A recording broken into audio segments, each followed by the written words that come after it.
Hey, so we got another interesting deal here. This is actually one we're looking at for one of our partners, and I'll explain why it makes sense for him. However, why it's kind of a walking green, yellow or red flag for most others. But it's an interesting deal, seller driven. So this doesn't have a broker. This is the actual seller that's selling it. 3.9 million asking, 44% margins. And this is highly recurring, recession proof because medical billing is continuously 24/7 an issue for any type of clinic, any type of physician out there, especially in the US. It's a recurring issue. They don't want to deal with it. It's better if they don't have someone internally for it because they don't want to deal with employees oftentimes. It just saves them a lot of time, saves them a lot of energy. And with a really good process and system, you're saving them a lot of money that otherwise wouldn't come in or wouldn't be collected. So it's pretty good space to be in, to be honest. But this one, I'll talk about the pros first.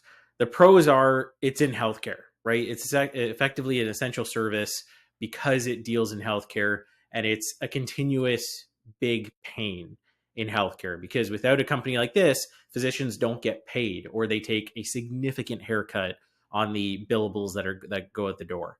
The other cool thing is this is a really systematized and process driven type of business. You don't need a lot of specialized knowledge. You just need to have a really good process and system. So it is really easy to take over and learn with the right transition and with the right ability to learn the lingo and the terminology and so on.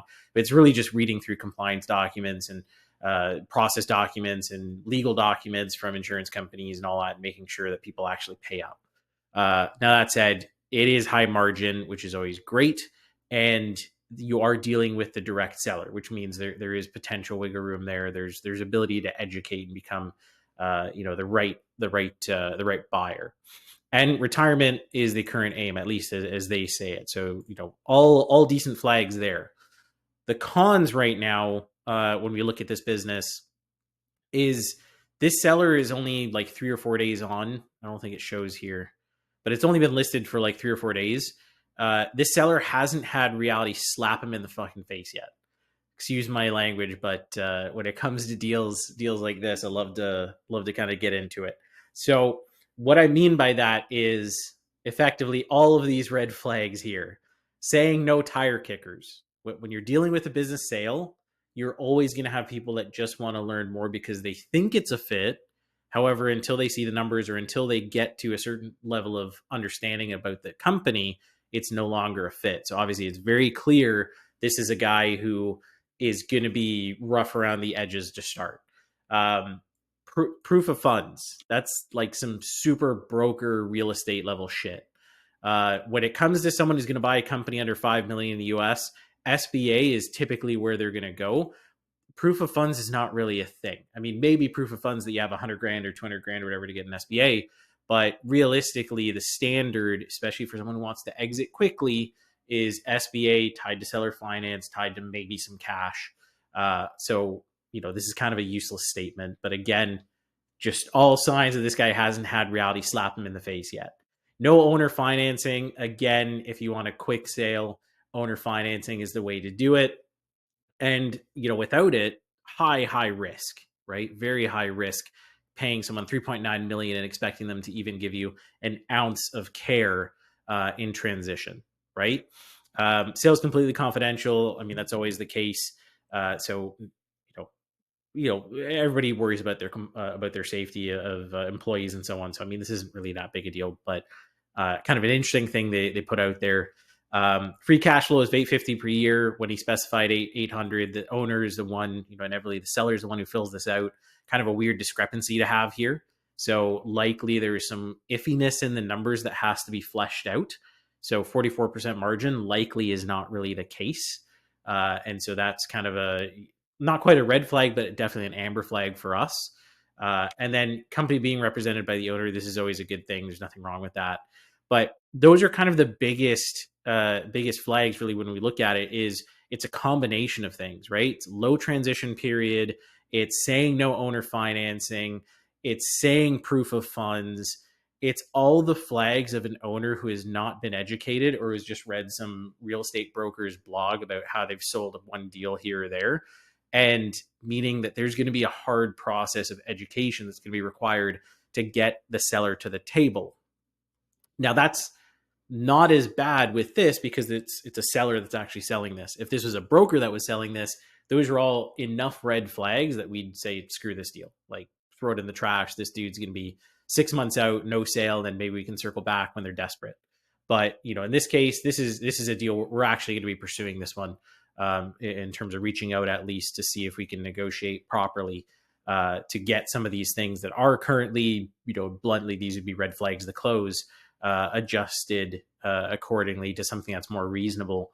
But it's an interesting deal nonetheless. I mean, the numbers do back out pretty well as well, assuming that we can get some adjustment on seller finance and things like that, where, realistically, we'd kind of want probably 25% of this as a seller finance note, where right now he's asking for none. So with none, still cash flows, right? 100,000+ a year in net cash. You could probably get away with a loan on that, but that's kind of iffy. But what we would more look at is probably somewhere in the range of like 2.9, with the rest being on a seller note. And now all of a sudden, you're getting close to that 2x debt service ratio, which is really what you want, especially with something that's like high transition. I mean, that said, this is going to be some long-standing cash flow. There's a good chance, since establishment 7 years ago, most of these guys they have on their books in terms of clients have been with them for those full 7 years, because it's just how the industry operates. But definitely for a business like this, only 7 years in business, good margins, but not quite like super crazy revenues. Asking price is kind of on the higher end of really what it should be, of course, as is always the case. This would be one, like, if you were coming in, and this is why we're doing it for our partner, he's coming in with a medical portfolio. This is an add to the portfolio. Our aim is to get this down to 3 flat or less, right? And on 3 flat or less, that deal makes a lot of sense for a portfolio company where we can deal with some of these situations and make it make sense. But an individual buyer coming in, so I have medical background, me coming in and buying this separately is a one-off. I would need to get this probably 3.5, maybe even less, basically get it to a 4 times, and then take 75% SBA or 70% SBA ideally, and a 25 to 30% note. And that would be a deal that would be easy to transact. Good amount of risk aversion there, not crazy amounts of risk aversion, but good enough, because I understand the industry, that it could be a deal that works. So that's how we'd look at this deal. And just, to give you some breakdown of a deal we're looking at and we're pursuing for one of our partners, and potentially for 2, actually. This might make sense for either.